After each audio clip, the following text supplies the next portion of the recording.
Welcome back. కేంద్ర మంత్రి కిషన్ రెడ్డి మాట్లాడుతున్నారు. ఇప్పుడు లైవ్ చూద్దాం. एक्सीडेंट्स में भी बहुत कमी हुई है। 2013 के तुलना में 2013 के अगर तुलना में 2023 में जो एक्सीडेंट्स हुआ है 50% से कम हुई है। 2013 में 70 एक्सीडेंट्स होता, अभी 2023 में 32 हुआ है। ऐसा ही हम वर्कर्स का वेलफेयर के विषय पर, उनका परिवारों के विषय पर भी हम लगातार ध्यान देते रहते हैं और देश में एनर्जी सिक्योरिटी और सस्टेनेबिलिटी बढ़ाने के लिए भी कोल गैसिफिकेशन एक बड़ा एक्टिविटी भारत सरकार ने कोल मिनिस्ट्री के द्वारा शुरू किया है। इसके लिए भी हम 2030 तक 100 मिलियन टन्स का कोल गैसिफिकेशन का टारगेट आदरणीय प्रधानमंत्री जी ने दिया है। इसके लिए कार्बन एमिशन कम करना, क्लीनर कोल टेक्नोलॉजी को बढ़ावा देना, लो कार्बन इकोनॉमी दिशा में भारत को आगे बढ़ाने के लिए कोल गैसिफिकेशन एक बड़ा कदम है। इसके लिए recently 8,500 crore financial incentive scheme को भारत सरकार ने अप्रूवल दिया है। इस स्कीम के अंतर्गत हम कोल गैसिफिकेशन का काम बिल्कुल आगे दिन में बढ़ाने के लिए पूरा प्रयास करेंगे।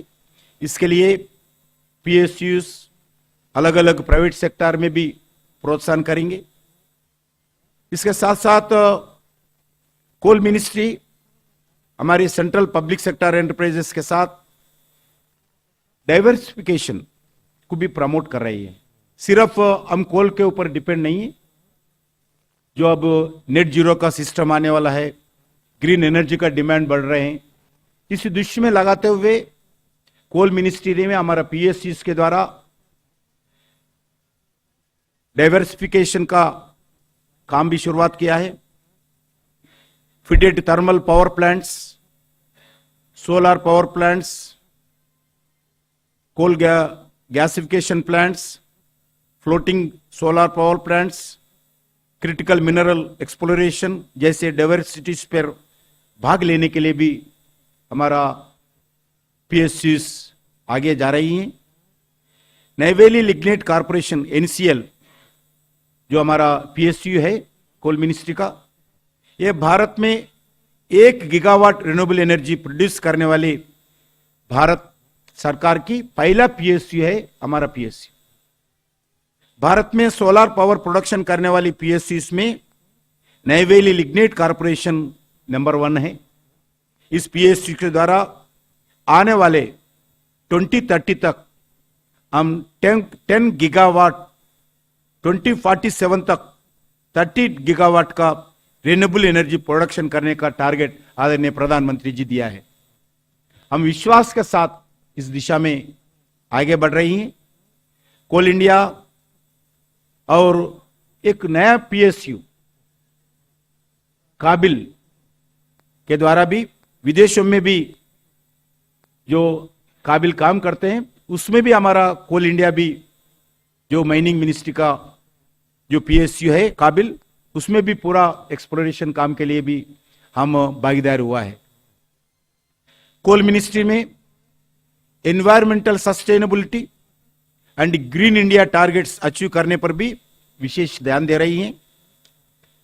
2024 जनवरी में शुरू किया जो हमारा सैंपलिंग पौधे लगाने का काम आदरणीय प्रधानमंत्री जी का आदेश पर हम लगभग इस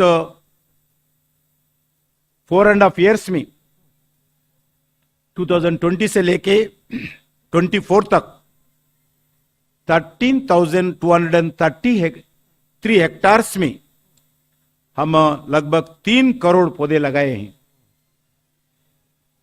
अभी अभी प्रधानमंत्री जी का एक पेड़ मां के नाम पर भी हम हमारा 11 कोल माइनिंग एक्टिविटी साइट्स पर 332 लोकेशन पर 10 लाख ट्री प्लांटेशन हम लगाए गए हैं। मिनिस्ट्री के द्वारा green initiative in coal ministry और पीएसयूज पूरा जिम्मेदारी के साथ हम निभा रहे हैं। इसमें reclamation efforts, eco parks, recreation parks, mine tourism जैसे डिकोल माइनिंग पर हम इस काम शुरुआत किया है। उसके साथ साथ माइन वाटर लोकल कम्युनिटीज को देने के लिए, इरिगेशन के लिए भी, ड्रिंकिंग वाटर के लिए भी हमारा मिनिस्ट्री लगातार पीएसयू के द्वारा काम कर रही है। और कोल मिनिस्ट्री ने जो उस coal affected area, coal mining area, उस एरिया में रहने वाले लोगों का वेलफेयर का भी हम पूरा ध्यान देते हैं। उसके एजुकेशन के विषय पर, हेल्थ विषय पर और skill development, drinking water, women empowerment जैसा इंफ्रा डेवलपमेंट जैसे विषयों पर हमारा मिनिस्ट्री सेपरेट पीएसयू में सेल बनाकर इस एक्टिविटी में हम कंट्रीब्यूट करते हैं। वैसा ही अलग अलग थैलेसीमिया जो पेशेंट रहते हैं, सभी लोगों को हमारा कोल मिनिस्ट्री के द्वारा, कोल इंडिया के द्वारा हम काम करते हैं। कोल बेरिंग एरियाज में जो civil supply, civil services aspirants होते हैं, जो एग्जाम्स के लिए तैयार होते हैं, उसके लिए भी हम फाइनेंशियल असिस्टेंस करते हैं। कोल इंडिया में जो कोविड के समय पर जो भी माता पिता का देहांत हुआ है, उस बच्चों को अडॉप्ट करके उनका एजुकेशन विषय पर हम पूरा ध्यान देते हुए हमारा कोल इफेक्टेड एरिया में हम काम करते हैं वैसे लोगों को। उसके साथ साथ हमारा जो कोल इफेक्टेड एरिया में जो पूर फैमिलीज है, उससे और इस एरियाज में जो भी हेल्थ प्रॉब्लम, हार्ट प्रॉब्लम है, उसी विषय पर भी हमारा मिनिस्ट्री, हमारा पीएसयू के द्वारा हम उसका पूरा सहायता करते हैं। वैसा ही हम मोदी जी के नेतृत्व में वो sustainable and responsible coal mining दिशा में आगे बढ़ने के लिए हम माइन क्लोजर एक्टिविटी भी ध्यान दे रही है।